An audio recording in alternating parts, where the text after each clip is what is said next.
We've got some new juicy information about WandaVision, and I think it highlights some of the interesting things that will be happening to Wanda in this show and in the future of the MCU.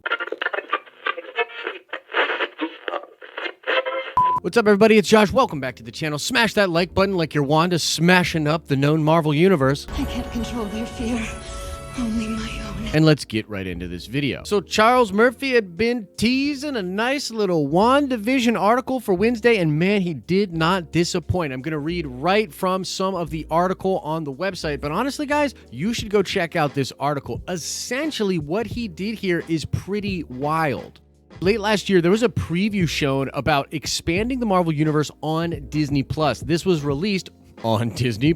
And there was a ton of different really cool things in there. But one shot in particular had a supervising producer named Mary Livonis, and she had a bunch of comic book pages behind her that are likely references to things they're trying to adapt for the WandaVision show. And Charles did an incredible amount of legwork here and identified most of the comic book pages and literally breaks them down in this article, talking about what comic book runs they're from, the context of why Marvel might be referencing these pages when developing things for the show. I think it gives a ton of insight on what we can expect from WandaVision. However, there's a lot of value in this article. I'm really going to suggest you go check it out for yourself. I'm not going to go over every single page and every breakdown that Charles did. There's only a few that I really want to pick apart and mention, and then we'll sort of talk about the overarching themes and what we believe they're going to do with the characters of Wanda and Doctor Strange, not only in WandaVision, but then later on in the MCU, including in the Multiverse of Madness. Now, I'm going to put this panel up on the page. This comes from House of M in 2005, page 3.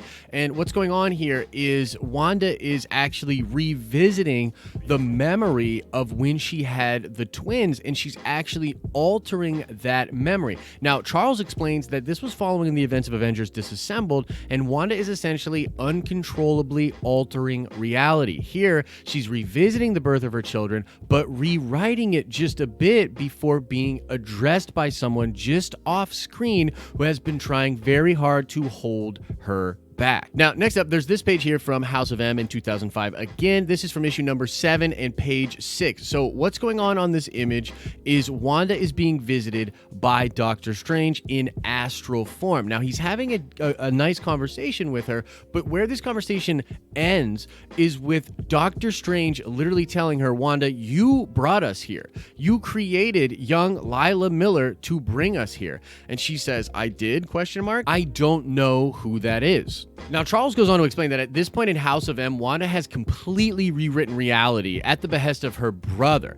Doctor Strange and Wanda talk as a battle rages on outside. This page cements the importance of Strange to her journey and may also hint at Wanda rewriting reality of the MCU. Now, obviously, the big overarching theme here is all of the references from House of M, and this is not a mystery to us. We already knew this was likely going to be the case, that House of M in a lot of ways was going to be adapted in WandaVision. But I think that this article here and the different things that Charles is bringing up, it's so interesting. It's a nice way to double down on that, because from what we've seen of WandaVision, you could say in a sense that it looks like Wanda's just having sort of weird feelings about her life, and she's just binging on TV, and then there's this weird sort of thing going on with her experience jumping through alternate realities that are, sort of adapted from television. But there's probably something way bigger going on here.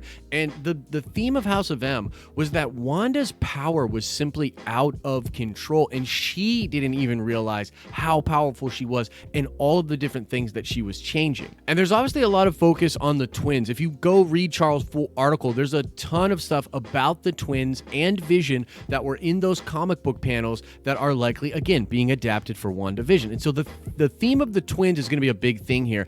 And I want to speculate about what this gets to, but it's really all about what is real. What is real? Because Vision, even though he's tangible before Thanos destroys him, is he even a real being? There's sort of an existential debate to be had there on whether or not he's actually even real. And then you put on top of that she's going to recreate a version version of him in a pocket reality and possibly have children with him, what level of real are those children? It feels very similar to a lot of the themes that Westworld has tackled over the last couple of seasons, and it's going to be really interesting to see the MCU take on that. Now, there's a really interesting panel right here. This is from House of M #1, page 4.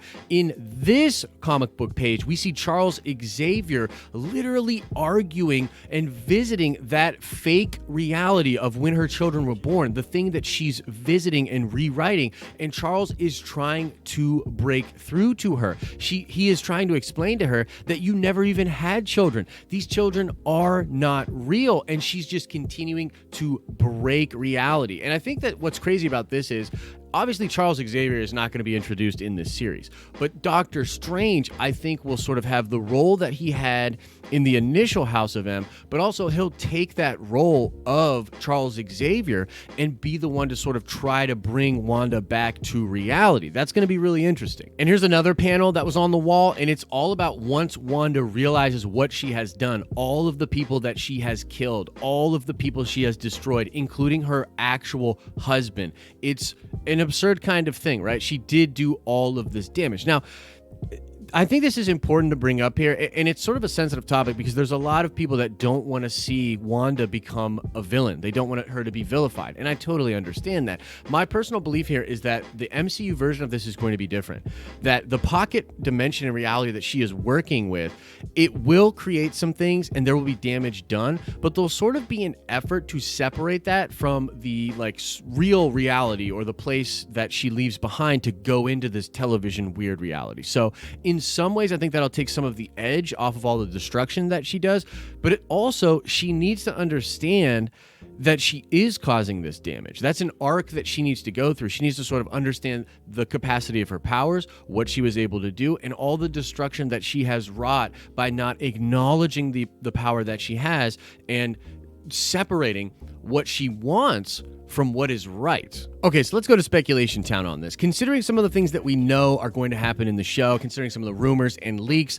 it's a very interesting scenario here in which Wanda will likely be creating a reality separate from the actual reality, but this reality is going to have some kind of a ramifications for the multiverse at large, okay? Otherwise, why would Doctor Strange care, right? Like, just let her have her pocket dimension, let her go live in that pocket dimension.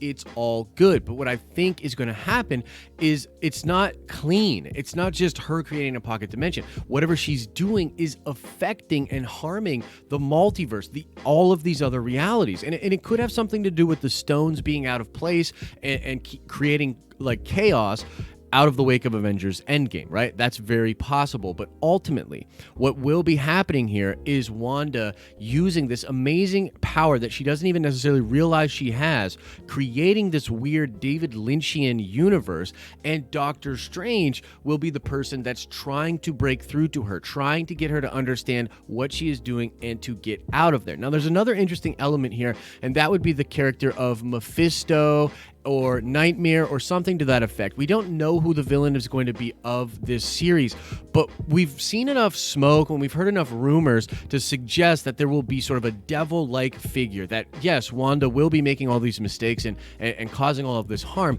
but there will be sort of a devil in the scenario that's causing her to go over the edge, that's pulling her to the dark side, so to speak. And so Doctor Strange is ultimately going to be fighting for the soul of Wanda against that other evil power. And we've also heard that the show's going to flip from this really weird, crazy trip and then go to a full-on MCU story by the end of it, where not only Wanda and Vision and likely Doctor Strange, but also her children of Wiccan and Speed are going to fight in a full-on Avengers-type battle with whatever this big evil threat is going to be, okay? And so, look, it's pretty wild here, but I think there's a lot of stuff that can sort of be hinted at when you look at these pages. The themes of what is real, what is not real. Is she actually creating these children? Are they not real? Does that matter when she brings them out of that reality into the real world? Are they still real? What's going on with the multiverse? That's some really wild stuff that I think they're going to explore pretty heavily. And the children, what a beautiful tool for this too, because, you know, look, most people love kids and most people can definitely understand the connection between a mother and her children, right? So that idea is really cool. It's the exact same theme that Westworld plays with the Maeve character. Maeve knows that her daughter is not her real daughter, but it doesn't matter. That's still the connection that she has. She feels that motherly connection and it gives her purpose. And so it's like, well, what's real? How does that even matter?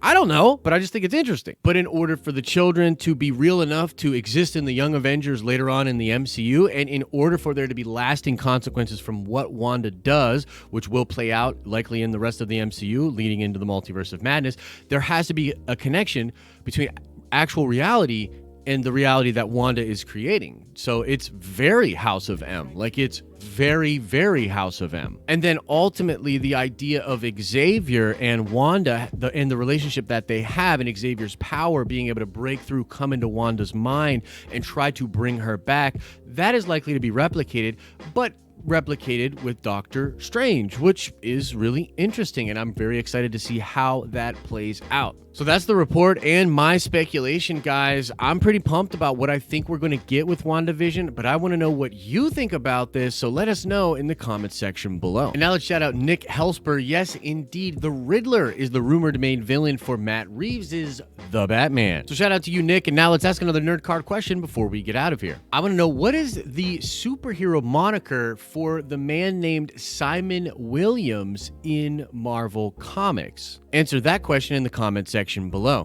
If you're watching this on June 10th, you absolutely gotta check out the Nerd Card Showdown. Our newest episode with the Fantastic Four versus the Ultimate Nullifiers will be going down tonight at 8 p.m. Eastern Standard Time. Super fun trivia game. Very cool stuff over on our live streaming channel. Highly recommend you check that out. And if you missed tonight's episode, no big deal. We're going to be doing them for the next 13 weeks, Wednesday nights at 8 p.m. Eastern Standard Time. Again, over on our live streaming channel. As I always say, I hope you're having an awesome and a nerdy day, and I'll see you in the next video.